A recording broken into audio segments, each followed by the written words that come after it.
Olá, pessoal, sejam bem-vindos ao COSATcast, seu podcast jurídico. Em 13 de julho de 1990, nós tivemos aí o início da existência do Estatuto da Criança e do Adolescente, uma legislação extremamente importante, né, para o nosso país como um todo, uma legislação brilhante, acolhedora, que está completando agora 30 anos de existência. Né? Essa legislação ela trouxe um novo olhar para crianças e adolescentes, entendendo-os como sujeitos de direito, com uma atenção especial, com um olhar especial. A grande questão é, 30 anos depois, como é que estamos, né? Qual é a realidade das nossas crianças e dos nossos adolescentes? Nós já falamos um pouquinho sobre educação, falamos um pouco também sobre saúde e hoje nós vamos falar sobre respeito e dignidade de crianças e adolescentes. E o nosso convidado é o professor, eu vou chamar sempre de professora, meu eterno professor, Cláudio Hortêncio. Né? Vamos dar uma olhada nesse currículo maravilhoso. Então, ele é advogado, mestre em Direito das Relações Sociais pela Faculdade de Direito da PUC São Paulo, doutor em Serviço Social pelo Departamento de Serviço Social da PUC São Paulo, 27 anos de experiência com o tema Direitos de Crianças e Adolescentes, com ênfase nas medidas socioeducativas, medidas protetivas e violência contra crianças e adolescentes, supervisor do Centro de Atendimento Socioeducativo CASE, Fundação Criança de São Bernardo do Campo, de 2006 a 2017, professor convidado do Centro de Referência às Vítimas de Violência, CNRVV, do Instituto Sede Sapiens, de 2000 até agora, supervisor do Serviço de Proteção às Crianças e Adolescentes Vítimas de Violência, do SPVV de Parelheiros, Centro de Defesa dos Direitos da Criança e do Adolescente de Interlagos, no município de São Paulo, de 2018 até agora. Professor no mestrado profissional Adolescente em Conflito com a Lei, da Universidade Unibanha-Anguera, de 2009 a 2016. E supervisor dos serviços de execução de medidas socioeducativas em meio aberto da Organização Social União de Moradores de Heliópolis, a UNAS, São Paulo, de 2019 até o presente. Ufa! Quanta coisa! Não tem como não dizer que é a melhor pessoa que a gente tinha para convidar para falar sobre isso, né, Cláudia? A gente agradece imensamente você ter aceitado esse convite, né, para passar para os profissionais do direito, para os acadêmicos do direito, que querendo ou não acabam sendo os nossos maiores ouvintes, né, mas para a população em geral, que a nossa divulgação ela é ampla, para que se tenha essa visão, que muitas pessoas não têm, né? A maioria não tem, sobre essa tratativa em relação ao respeito e dignidade da criança e do adolescente. Então, assim, a primeira pergunta é, 30 anos depois de ECA aí ao todo vapor, a gente tem o artigo 18A, que eu destaco aqui para a gente usar como base, que diz o seguinte: a criança e o adolescente têm direito de ser educados e cuidados, sem o uso de castigo físico ou de tratamento cruel ou degradante, como formas de correção, disciplina, educação ou qualquer outro pretexto, pelos pais, pelos integrantes da família ampliada, pelos responsáveis, pelos agentes públicos, executores de medidas socioeducativas ou por qualquer pessoa encarregada de cuidar deles, tratá-los, educá-los e protegê-los. 30 anos depois, a gente tem conseguido aplicar esse artigo? Então, delicada, né? Eu não sou, você me conhece um pouco, né? Por um período da universidade, eu não sou pessimista. No entanto, eu me esforço o tempo todo para ser bastante realista, para poder lidar, inclusive, com os bichos que a gente também tem, né? A gente também tem muitas complicações. A minha trajetória, ela confunde muito com a criação do estatuto. Eu era professor da rede pública, eu estou velho, eu sempre falo isso, né? A minha vida profissional, como advogado, começa com o Estatuto da Criança. Eu me ingressei na Universidade de Direito um ano antes da promulgação do Estatuto.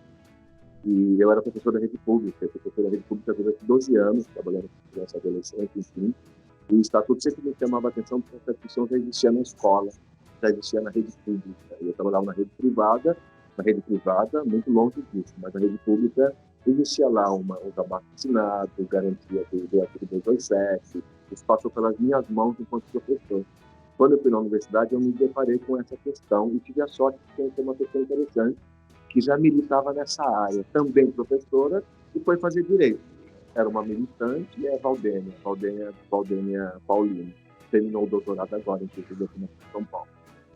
Conheci, e aí houve uma paixão imediata pelo tema, e eu saí da rede pública de ensino, eu saí em 1993, e eu já estava envolvido nesse trabalho.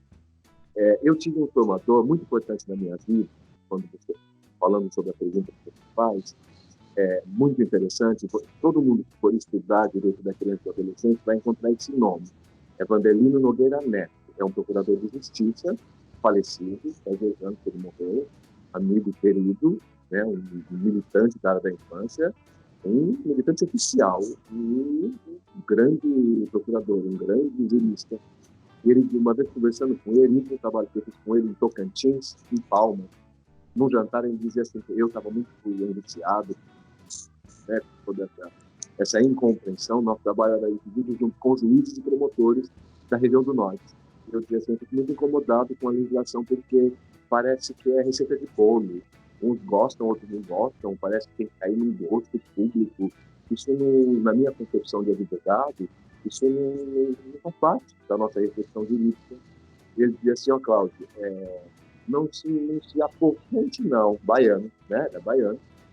E assim, enquanto legislação, nós estamos muito bem, acredite, muito bem, enquanto arcabouço jurídico, muito bem. No entanto, a perspectiva cultural, nós precisamos de um tempo longo ainda para alcançar. Isso me faz refletir de uma forma menos sofrida. Sabe, né? A humanidade é lenta, a gente sabe disso. Quando a gente vai para a literatura, os pensadores do século XIX, século XX, tantos anos na frente, né? Quando a gente vai ler, os nossos formadores, né? As pessoas que formaram a nossa compreensão intelectual, séculos passados, né? E muito atemporal, né? Assim, hoje se discute o que passou. Então, quando eu penso nisso, eu penso na legislação, parabéns, né? E quando você fala assim, é importante para o nosso país. Eu me lembro do discurso inicial, né? Um discurso de Gênesis, lá em 1990, que era assim, o Brasil não dá conta de uma legislação dessa natureza. Eu viajei muito para fora do país também, por conta dessa questão do estatuto, eu sou muito curioso, né? Enfim, e eu sempre escutei isso no Brasil, né? O Brasil não tem condições, né, de dar conta de uma lei tão avançada, que é o que a gente ouve fora daqui. É uma das leis mais avançadas do mundo, no que diz respeito à proteção à infância, falando do Ocidente, principalmente. E as pessoas diziam assim, eu disse assim, não, mas quem precisa é o Brasil. A lógica é diferente. Não é o Brasil que vai se adaptar a uma legislação. E uma fala de Vandelino também, né? Vandelino dizia assim, o Estatuto ele não veio para se adaptar a uma realidade cruel no que diz respeito à atenção às crianças. Ela veio com a perspectiva de transformar essa realidade. Então, se a gente pensa, Ana Paula, se a gente pensa numa perspectiva de transformação, se a gente pensa numa mudança de paradigma, que é a proteção integral, isso ainda vai levar um tempo. Quando eu penso na perspectiva cultural, no alcance da justiça, inclusive, e às vezes bastante avançada. Se a gente for pesquisar a jurisprudência de hoje, fazendo uma comparação de 1996 e 94, principalmente no tema de violência, o reconhecimento da criança enquanto sujeito, nós avançamos bastante. Foi necessário, não querendo ser trágico, foi necessário, inclusive, algumas figuras. Se a gente pensa no Bernardo, o menininho lá do Rio Grande do Sul, se a gente pensa naquela garota que foi morta pelas costas com 80 tiros, enfim, tudo isso faz com que a gente pense em uma necessidade objetiva, emergente, de uma proteção mais ampla. Né? A gente fala da violência, mas a dificuldade de reconhecer esse sujeito no meio de tudo isso, culturalmente, ainda é muito difícil. Né? Assim, era muito comum eu ouvir nos tribunais assim, a maior tranquilidade sem arrogância da minha parte. Né? Ana Paula, você me conhece, né? Com toda a modéstia, né? Mas, excelência, a criança está sofrendo. Ele dizia assim, mas você não pode dizer isso. Eu vou dizer assim, por quê? Porque aqui o nosso papel é garantir o processo. Então, mas isso é um componente do processo. Existe uma equipe interdisciplinar nesse fórum. por favor, valide isso, né? Vamos buscar, porque nós não temos competência, mas nós podemos levantar a situação. E a excelência precisa ver o sofrimento dessa criança. Então, tudo isso foram questões difíceis. Eu me lembro do meu mestrado. O meu mestrado, hoje, eu jogaria no lixo. Né? Em 2002, obviamente, avançou muito. Aqui é um ensaio que a gente pensa e poderia ser legal. Minha arguição, eu tinha 3 promotores de justiça. Meu orientador foi cruel comigo, né? Eu deixei na conta dele, porque ele era maravilhoso, muito respeito por ele. E eu disse assim, quem que você quer? Eu disse, não, eu não tenho. Quem eu gostaria que fosse aqui, não tenho doutorado, porque eu gosto muito da compreensão da militância, mas não é o espaço para isso. Isso eu discuto em outro lugar. Eu deixo na mão do doutor. E ele me trouxe 3 promotores. Que sofrimento. Né? Uma das questões, uma das minhas ambições era assim, a sua questão, né, o seu trabalho tem muito a ver com a questão social, né? Eu estava falando de sofrimento. Bom, tudo bem, né? Cada um entende aquilo que escreveu, aquilo que leu, mas é uma perspectiva, que a justiça tenha condições para refletir sobre o sofrimento. Não é para dizer, existem tipos interdisciplinares nas equipes. A gente avançou, isso também foi um ganho com o estatuto. Nós não falamos mais de comissariado de menor, a gente fala de cuidadores, né? Então, essa perspectiva cultural, Ana Paula, a gente precisa de um tempo. Ótimo que temos o estatuto, é uma garantia fundamental. A proteção integral é coisa muito séria, bastante séria. Se a gente for ver a história da criança no Brasil, principalmente no âmbito legislativo, no âmbito judiciário, a gente vê que nós ignoramos por muitos anos. Então, reconstruir essa história vai levar um tempo. Não sei se responde a sua questão. E desculpa a prolixidade, eu sou advogado, a gente pode perder. Imagina, maravilhoso. E é bom que você traz essa visão otimista realmente, né? A gente tem, e dizendo que não, a gente evoluiu bastante, mas a gente ainda tem muita coisa para evoluir, e isso é fundamental. Planta uma semente de esperança aí no coração. Muito bom, muito bom. Bom, a minha segunda pergunta é a seguinte: em 2018, o CNJ fez um levantamento sobre o número de adolescentes em cumprimento de medida socioeducativa em meio fechado, né? E São Paulo foi o estado disparado com mais de 22 mil internos.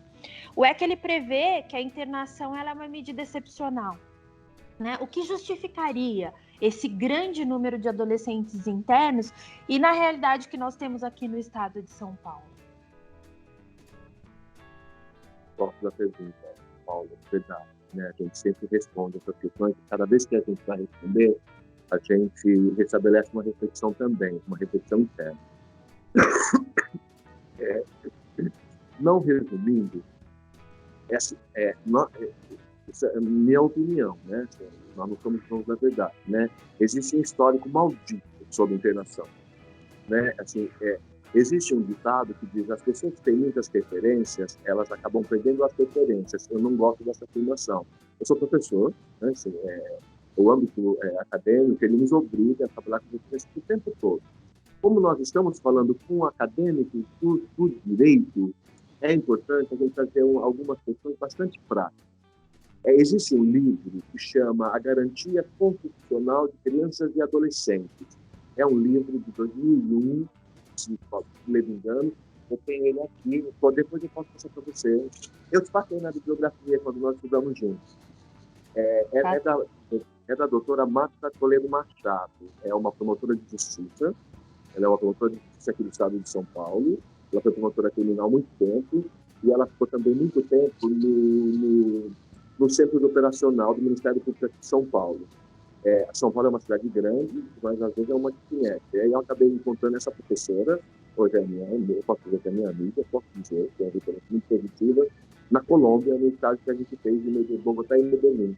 Foi um grupo de 20 pessoas aqui de São Paulo, juízes, promotores, advogados, funcionários da FEBEM na época, bastante professores da PUC São Paulo, e eu conheci essa professora lá.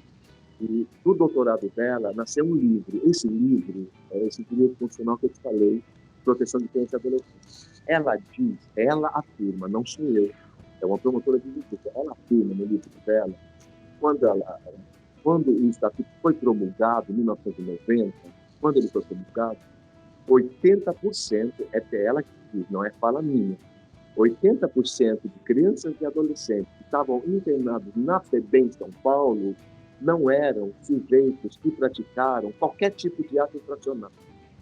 Ela que afirma isso, eu morro de medo de afirmar isso, mas me sustenta porque está publicado no livro dela. 80%, porque a FEBEM, se a gente pegar, inclusive o cinema, né? Se a gente pegar contador de história, se a gente pegar o Quixote, a gente consegue entender um pouco disso, porque as pessoas falam assim, eu falo para meus alunos, assistam o filme Quixote, tentem descobrir quais os crimes que o Quixote cometeu na primeira internação dele. Então, a FEBEM é para criança, adolescente carente, abandonado. Estavam todos no mesmo patamar. Então, vamos internar, colocar no chamado colégio interno, que tem a visão de algumas famílias hoje, inclusive. Até hoje existe essa questão. Algumas famílias, elas falam, eu preciso internar meu filho. Fala, mas internar onde? Bem, né? Hoje, eu estou em casa. Não é lugar para o seu filho. Não é para que eles querem praticar um crime.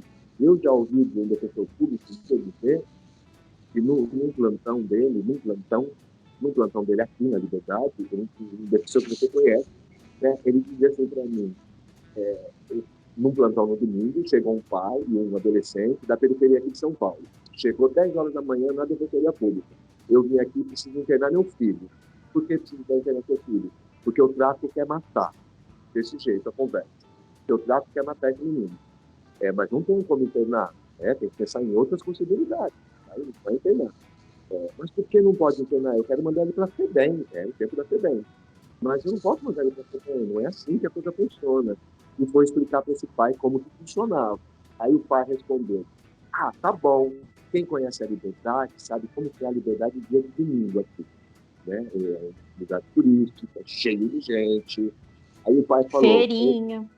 Eu resolvo agora. Nós vamos descer e ele vai resolver isso agora. Ele vai praticar um crime agora. Essa foi a resposta do pai.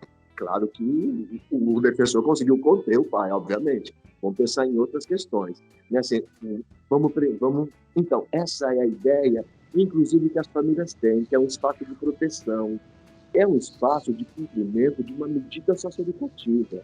É um sujeito que está respondendo para o Estado uma negativa que ele fez, um ato negativo que o Estado vai ter que dar conta de, eu odeio essa palavra, mas é a palavra que está ressocializar. O próprio professor Antônio Carlos dizia assim, falecido também, né? Eu estou velho. Todas as referências que tem, ora, infelizmente, ele dizia assim, a gente fala adolescente conflito à lei, a gente fala um monte de classificações, assim, a gente precisa entender que os adolescentes têm conflito com o mundo, não é só com a lei. Então, quando eles vão para uma internação, espera-se que o Estado vai dar uma resposta positiva, que ele saia melhor de lá desse lugar. Torcemos para que isso aconteça, né, Ana Paula? Mas, na realidade, não é esse, né? Gostaríamos mais, se tivesse uma política que alcançasse também essa dimensão, que fosse junto com as internações, mas elas não vão. Então, a reincidência, ela acaba acontecendo, porque o adolescente é internado, ele volta para casa, a comunidade, o cenário dele não se altera. Então, a gente fica esperando que saia água de pedra, não vai sair. Então, existe uma cultura de internação. É muito quando você pensa, e eu fico pensando no judiciário também, né? Vamos pensar numa faca de 2 legumes aí, né? Vamos pensar numa via de mão dupla. Eu fico imaginando, né? Eu nunca tive tendência nenhuma de prestar concurso, nunca. Promotoria. Eu pensei, sonhei no início do estudo de direito, que eu queria ser promotor de justiça, porque a gente tem aquela ideia de filme norte-americano, né? Do júri norte-americano, né? A gente tem essa ideia fantástica. Quando a gente chega no direito brasileiro, não é o filme norte-americano, né? Isso, nem norte-americano funciona daquele jeito. Aquilo é para inglês, não para americano. Né? Porque você tem que pensar no júri, né? no filme que a gente assiste, nossa, que maravilha fosse aquilo. Aquilo é uma peça de teatro, aquilo é uma tragédia grega, fico pensando. né? Então, nunca tive tendência a isso. Mas eu fico imaginando, para o judiciário, quando chega um adolescente, os lugares onde eu trabalho. Aí o adolescente comete um ato infracional e vai lá diante do promotor de justiça. Está na escola? Não. Você mora com quem? Eu moro com a minha mãe. O que sua mãe faz? Minha mãe trabalha. O que você faz? Eu lavo o carro lá no Lava Rápido quando eu posso. Ou eu vendo água no verão, ou eu vendo bala no serviço. Eu fico imaginando pensando no promotor de justiça primeiro. Não estou pensando nem na sentença final, né? Estou pensando na representação. Quais são as alternativas que sobram? Eu não estou defendendo a internação, fique claro, viu? Eu não sou tão libertário, mas também não estou defendendo incondicionalmente a queda da internação. A medida de internação ela é séria, tanto que você traz na sua pergunta. Em situação em caráter excepcional, ela é extremamente viável. Eu não vou defender o contrário disso. Eu estou jurista, eu sou advogado. Obviamente, eu acho que ela é interessante, desde que seja bem executada. Com uma pena pecuniária, com uma pena para o adulto também, se for bem executada, pensando no nosso direito inicial, pensando no direito penal, né? Os jovens que gostam de estudar direito penal, né? Tem que pensar no becaria, né? Sabe que becaria, né? É uma ficha que cai logo no começo da universidade, direito. É importante perceber, isso não é uma falácia, muito cuidado com isso, porque eu vejo os alunos reproduzirem o contrário disso. O que o becaria diz? A gente não pode se preocupar com o tempo da pena, que é o clamor social, né? Tem que aumentar o tempo da pena. 30 anos é pouco, no máximo é pouco, 20 anos é pouco, 8 anos, de 4 a 15 anos para um estupro é pouco. Enfim, becaria dizia, não é o tempo que a gente tem que pensar, é a efetividade dessa pena. O que vai acontecer nesse período? Se ele é pequeno, se ele é longo, o que vai ser construído ali? Com a medida socioeducativa é a mesma coisa. Então, com essa cultura de internação, eu fico, se a gente caminhasse bem os três poderes, se o executivo desse conta também da sua parcela, eu não estou defendendo nenhum poder aqui, tá? Também não estou rechaçando nenhum poder, porque eu não sou estúpido, né? Eu sou pelo menos democrático, quero ser, né? Eu me esforço para ser. Eu fico imaginando o que a justiça faz com esses adolescentes que estão diante deles, que não tem o menor respaldo de vida fora daquele espaço que acontece ali. Então, mandar um adolescente para casa, ou para uma medida meio aberta, ou que seja para a internação, parece que é uma assinatura vaga, inconsistente, porque existe uma execução de medidas, existe um departamento que executa, e essa execução ela só se preocupa com o prazo, não se preocupa tanto, não estou generalizando, deve se preocupar com como que essa execução está sendo feita. Tá bom, eu vou internar, eu quero saber o que vai ser feito. É isso. Então, eu acho que existe uma cultura de internação, a gente precisa romper com isso, e um investimento maior, Ana Paula, nas medidas em meio aberto. As medidas em meio aberto, elas custam menos do que as internações, mas precisa ter uma vontade política, coisa que os estados, na maioria das vezes, não tem. Não sei onde isso. Não é simples. Ficaria aqui horas só para falar. Não é um tema fácil. Não, nada de fácil, nada de simples, né? Isso, é a Bel Santos que dizia, Bel Santos é minha amiga querida, pedagoga, aqui do BEAC. Ela dizia assim, a mania que a gente tem de respostas simples para questões extremamente complexas, né? Essa é a questão, né? Não dá. E se a gente pensa na adolescência, ela já é um complexo por si só, né?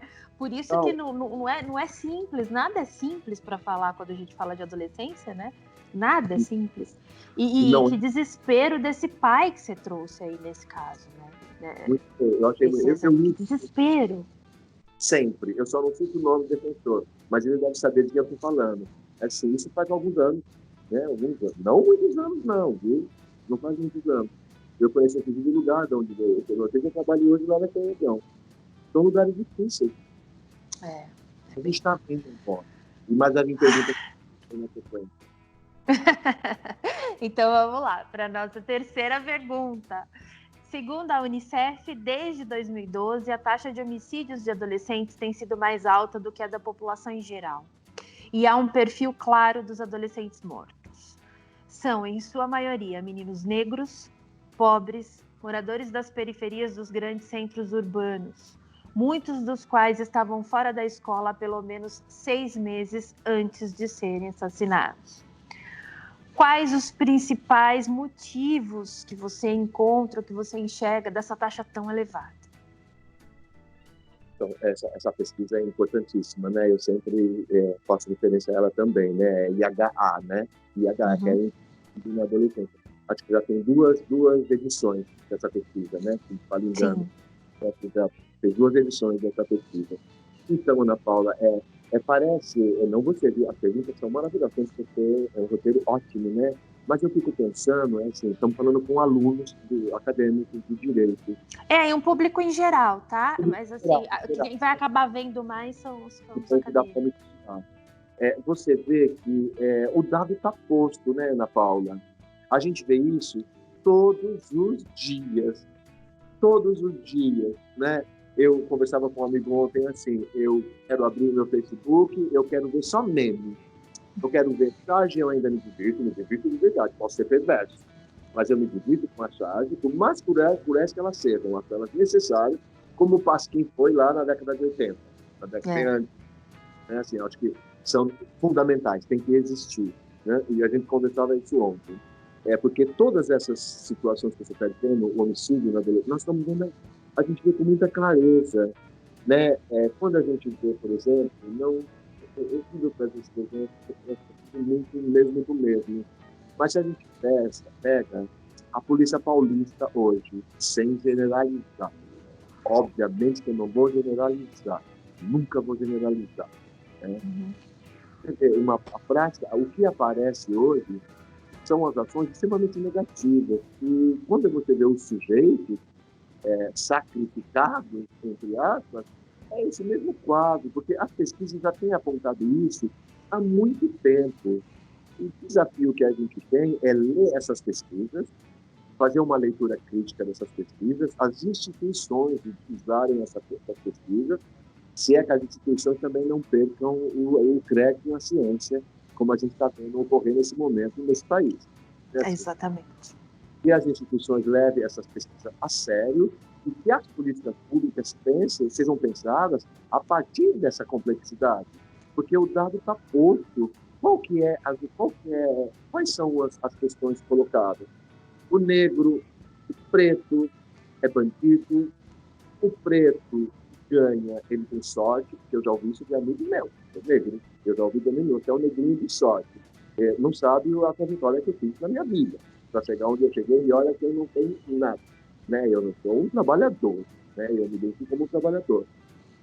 Assim, o que as pessoas precisam compreender é que para o negro isso é fato, isso também está nas pesquisas, é mais difícil para ele. Ele tem que se desdobrar. Quando você vê uma criança falar para a mãe, ainda que seja meme, ainda que seja uma piada, não coloque mais banana na minha lancheira. Mas por quê? Você gosta tanto de banana? Fala assim, mas eu não posso colocar na lancheira, porque na hora do intervalo eu vou ter problema com a banana. Então, quer dizer, tudo isso está posto, Ana Paula. Então, essa discriminação, ela é histórica. São 300 anos de escravidão, né? Assim, não dá para brincar com isso. Quando a gente fala em ação afirmativa, quando a gente fala em cotas, eu não quero entrar no mérito também, que eu não sei, mais uma vez, eu tenho que afirmar o tempo todo que eu sou advogado, porque senão vão pensar que eu estou falando de outras coisas. Que os alunos falavam isso, né? Assim, eu estou falando de direito, Quando você pega o banal trazer exemplo, mas eu tenho que trazer, Se a gente pega o exemplo daquele menino que caiu do 9º andar lá em Recife,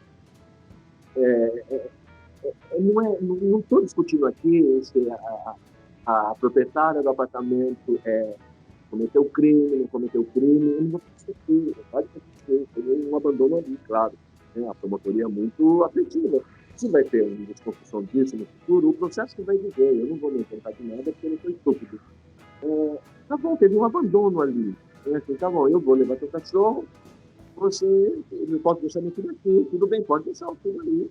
Então, leve isso a sério. Abandono é muito sério. Se você tem a possibilidade de cuidar, está na sua mão, cuide. Porque se você não cuidar, você vai responder. Quando a gente vai nessa lógica de aquele menininho, naquele momento, eu não estou dizendo para a dona do apartamento, não, estou dizendo para a patroa, não. Estou dizendo para o universo burguês, entre aspas, objeto. É o menino do Código de Menores, não é a criança do estatuto.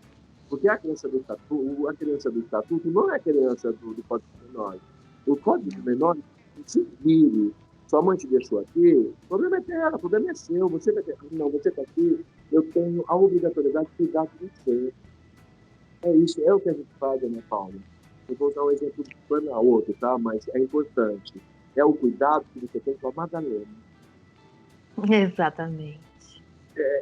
Se a gente faz essas comparações, a gente consegue compreender. Mas é uma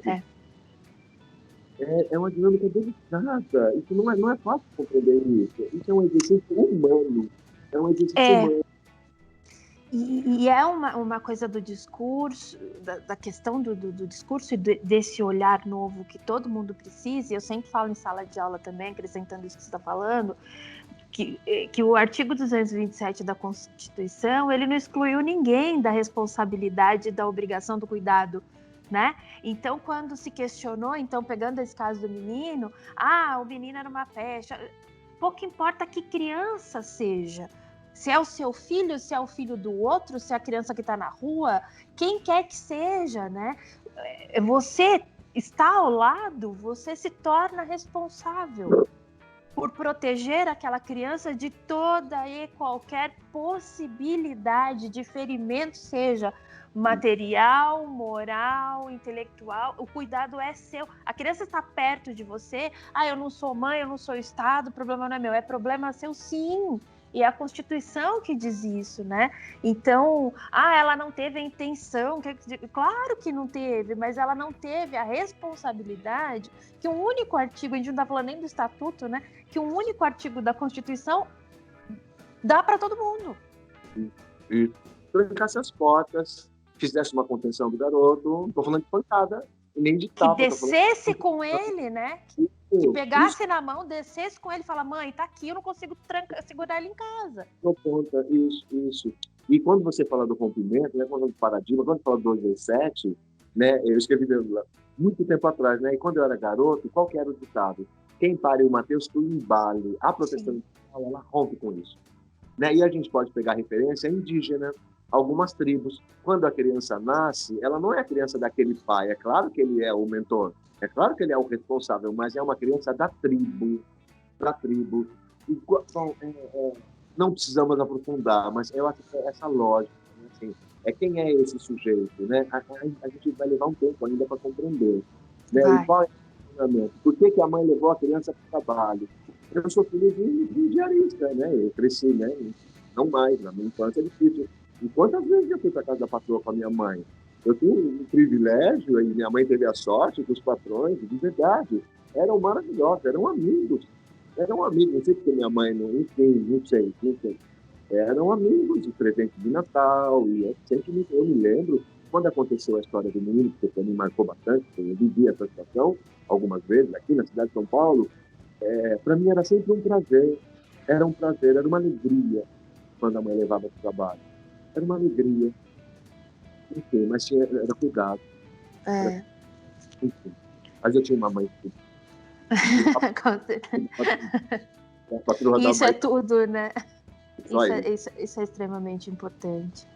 Não tocar muito bem. Não mando ninguém, né? Não é nenhuma causa de difamação, né? Eu só estou exemplo caso que está público. Não estou no processo. Não dá discutir certo a culpabilidade. Mas o fato que aconteceu. Essas tragédias, né?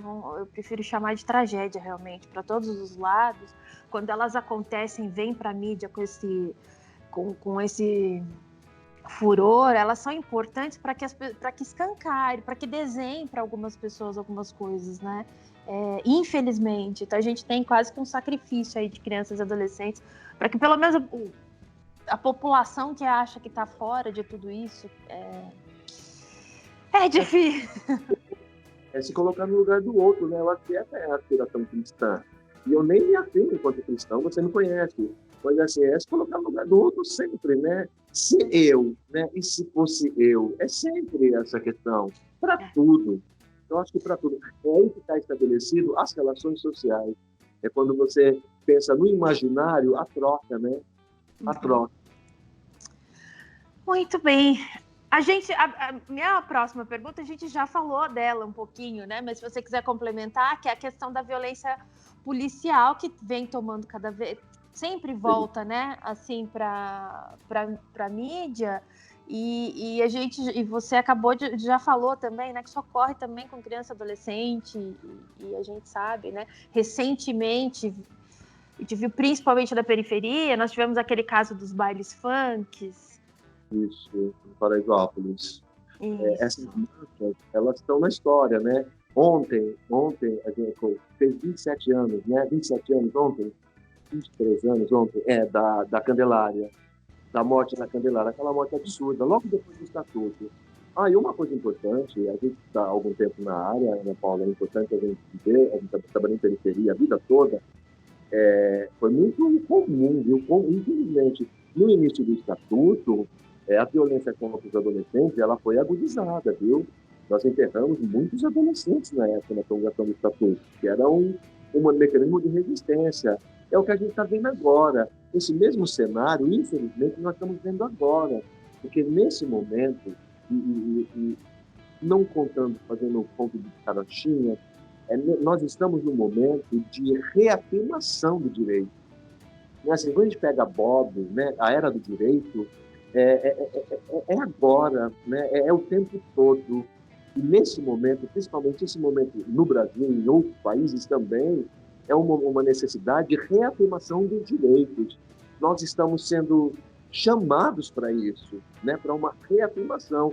A gente vê isso, e aí principalmente para os alunos, nós estamos vendo esse conflito com os poderes agora. O conflito antes de 1988, ele se agudiza agora novamente, não com o mesmo cenário, mas com a mesma intencionalidade. Então, é o STJ, é o Poder Judiciário, é o Poder Executivo, eles estão se degladiando. Neste momento, nós estamos, infelizmente, mas também temos que entender como um privilégio, estamos compreendendo isso.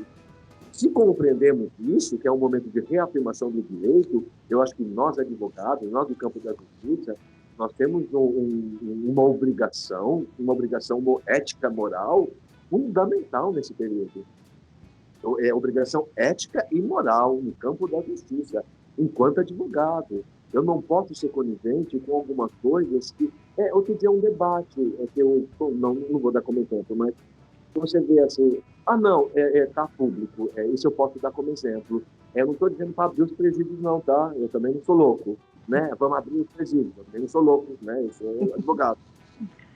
Quando você pega a decisão do STJ, quando libera para prisão domiciliar, Queiroz, é só exemplo, tá? Não só Queiroz, a gente pega lá atrás a Rosinha, governadora do Rio, né, o Garotinho. Quando a gente pega essas decisões, elas automaticamente deveriam alcançar todas as categorias com a mesma compreensão. Aí você não vê isso. Para mim é muito doido, sabe? Aí eu pergunto, nossa, a que serve, né, a compreensão do direito, né? Que hermenêutica é essa, né? Da onde vem essa interpretação? Essa interpretação, para mim, ela é só classista. Ela não é de outro jeito. Ela é só classista. E eu dei aula de filosofia do direito, e eu me lembro, quando chegava na escola marxista do direito, escola marxista, e digo sempre que eu não sou marxista porque eu não tenho competência intelectual para isso, viu? Porque eu falo, nossa, quem sou eu? Né? Eu não tenho competência intelectual para me reafirmar nesse espaço. Mas você dá aula, né? A escola marxista. Aí os alunos, isso é um absurdo, porque Marx nem conhece, né? Não querem saber. Né? Porque Marx já vem com uma interpretação totalmente equivocada de tudo. Claro que tem muitas coisas maravilhosas e coisas também que não se cabe mais, não tem nenhum fundamento. Eu também não conheço tudo, né? E os alunos dizem assim, mas isso tal. Aí eu me lembro, eu estava dando aula nessa época. Teve um crime famoso aqui em São Paulo, né? Não vou dizer o nome, né? Tinha um crime grave aqui em São Paulo, um filho que foi condenado de matar o pai. E teve um julgamento aqui no Mário Guimarães, e ele foi condenado, ele matou o pai, mas ele saiu pela porta da frente, pode. Ele saiu pela porta da frente. Você vai cumprir, você foi condenado. Mas você sai pela porta da frente, você vai para sua casa, aí os alunos ficam enlouquecidos. Por quê? Não saiu porque tem dinheiro. Lembra que você estudou, vai estudar. Então, quando a gente explica essas diferenças no campo da justiça, os alunos eles se negam a compreender. Temos obrigação ética e moral. Oferecer a informação. Exatamente. Isso é o mais importante, né? Refletir. Acho que o nosso papel como educador, do ensino superior principalmente, né? É fazer isso. Nós trabalhamos com adultos já formados, né? Com uma bagagem cultural, social muito grande. Então, a gente não tem a intenção de mudar ninguém, a gente não entra com ideologia transformadora. Eles vão se transformar se quiserem, né? O que a gente tem de obrigação é fazer refletir, né? Para quem tiver essa disponibilidade, essa disposição de querer enxergar o mundo, a gente não obriga ninguém a mudar de ideia, nada disso, né? A gente simplesmente pede para que eles pensem. Você oferece a informação. Se ele vai fazer uso dessa informação na sua compreensão, tranquilo, mas a gente tem a obrigação de ofertar.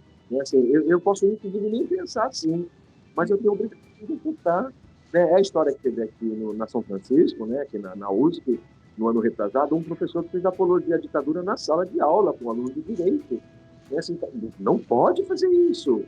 Eu falo para os alunos, às vezes os alunos, eu sou muito falante, né? Você sabe disso. E os alunos, às vezes, quando perguntam algumas coisas que eu sei que pode me comprometer na compreensão, eu digo, eu nem gosto de cerveja, e eu respondo, nem tomo cerveja, eu respondo como a gente... Aí eu posso dizer o que eu penso, aqui não te interessa o que eu penso. Se te interessar o que eu penso, eu posso até me colocar, desde que você seja me cortou ouvir. Mas isso é conversa de boteco. Porque o que te interessa, o que eu penso, o que eu não penso, é que eu sou um professor, eu tenho que te ofertar aquilo que tem no mundo. Aquilo que tem no mundo. Se eu sou contra ou a favor, minha posição não te interessa. Se é a favor ou contra a pena de morte, eu já digo logo que estou contra. Mas outras questões mais delicadas, eu digo assim, vamos estudar um pouco, né? Aí eles vão, no final do ano, eles conseguem, já sabem tudo da sua vida. Tudo, porque se eles ligar Lé com Cré, eles já sabem de onde você vem, já sabem como você pensa, se ele levar a sério. Exatamente, se ele estiver comprometido, né? Porque eu falo, o ramo do direito, ele não é glamour, ele não tem nada disso. Eu falo, ele é missão, né? A responsabilidade de quem escolhe essa área, ele precisa entender que ele tem uma missão muito grande no mundo. Muito bem, então para finalizar eu te peço, né? Eu já fez um pouco disso no início, mas eu te peço agora, quais são as suas sugestões, quais são as suas dicas para que a gente consiga efetivar esse ECA cada vez mais? Agora eu vou falar de uma forma bastante acadêmica. Agora, vamos lembrar que a gente trabalha na academia, né? Não pode ser. Eu acabei de assistir uma defesa de doutorado maravilhosa. As teses, elas não mudam a nossa vida, mas uma tese, ela faz a gente pensar. Né? Pode ser que tenha outra ano que vem, tenha outra mês que vem, diferente dessa, que faz você refletir. Nessa tese que eu assisti agora há pouco, faz nem um mês faz, uma tese na PUC São Paulo, a aluna, ela pesquisou e o que ela viu? Ela vai nos concursos públicos, por exemplo, defensoria pública, magistratura, desde o estatuto, 30 anos. 30 anos. Né? Isso, ela foi nos dedicados ao concurso da defensoria pública por algum tempo, da magistratura, do Ministério Público, ela encontrava vagamente algumas questões afetas ao estatuto da criança. Vagamente. Na defensoria, muito mais. Então, aqui o desafio é fazer validar essa legislação. Né? Ela é um instrumento fundamental de transformação, e eu quero que minha filha também se beneficie dessa legislação. Que ela, pela pele dela, ela também pode ter alguma dificuldade na vida, eu também não sou estúpido, não sou idiota. Eu gostaria que as organizações, no geral, e a sociedade civil como um todo, levassem o Estatuto da Criança a sério. Não é uma Bíblia, Ana Paula. Claro que em 1990, quando eu falo não é uma Bíblia, eu também não posso me afirmar como. Então vamos pegar Paulo de Tarso. A gente tem muitos alunos, muitas pessoas cristãs, né? Quando eu era menino, eu pensava como menino, né? Eu não sou um menino hoje, então eu não posso mais pensar como menino, né? Então, eu acho que aí é a grande lógica, né? O que a gente pensava em 1990, o que a gente conseguiu, obviamente tem algumas coisas que podem ser adaptadas sim, tem algumas coisas que vão ser alteradas, necessárias. O problema é que os temas que vêm para uma transformação é aqueles que nós ainda nem alcançamos ainda. A medida de internação, como você trouxe como uma questão. A acolhimento, a criança acolhida. Ainda estamos com uma herança muito prejudicada para compreender isso. Então, que tenha nos concursos esse tema, e as faculdades, no geral, de humanas principalmente. Não é para estudar lei, não. A psicologia não vai estudar lei. Mas a psicologia tem estuda, né? Essa complexidade, né? Assim, qual é o meu papel de protetor enquanto profissional? Eu me lembro que eu dei aula no Cenário VV, 16 anos, e eu entrei lá no ano de 2000, ainda muito cru a questão do estatuto. Aí tinha muitos psicólogos, só um exemplo, tá? De consultório particular, e o meu tema lá é violência contra a criança, de proteção, medida protetiva. Ela dizia assim para mim, se a criança revela no consultório que o pai abusou, eu não posso expor essa criança, eu não posso contar. Eu tenho sigilo, eu tenho que garantir sigilo. Esquece, proteção integral, ela perpassa. Se você continuar a trabalhar com essa sujeira dentro do consultório, azar ou sorte é a sua. A gente precisa limpar essa sujeira. Então, concepção e uma compreensão, Ana Paula, vou falar de humanidade, como você está entendendo também. A gente precisa de uma compreensão mais humanizadora da questão do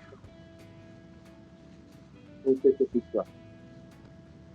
Foi sim. Então, esse olhar, essa compreensão mais humanizada do Estatuto, é assim que a gente precisa pensar para os próximos 30, depois mais 30. Importantíssimo. Cláudio, só tenho que agradecer mais uma vez, para variar, brilhante, enriquecedor, assim, é um presente te ouvir falar, né? É sempre um acréscimo maravilhoso, é sempre motivo para refletir, e ninguém melhor que você, que está inserido nisso desde o início, né? Não só pelo... Uma coisa, a gente tem muitas pessoas que são especialistas por leitura de textos, né? Elas leem tantos textos e escrevem sobre o assunto, mas não vivenciam, né? Estão bem longe da realidade. Não é o teu caso, né? Então, por isso, essa escolha para variar brilhantemente. Então, eu agradeço eternamente. Eu acho que a gente tem bastante tema para conversar. Daqui para frente, a gente pode aprofundar algumas temáticas, vamos conversando e elaborando esses conteúdos aí para o mundo, né? Nossa forma de contribuir para o mundo. Tá bom? Eu te agradeço. Sucesso para você. Tenho profunda admiração por você, de verdade. Mas... Bom? Obrigada, meu amor. Tá bom? Tá bom, querido. Obrigada mesmo.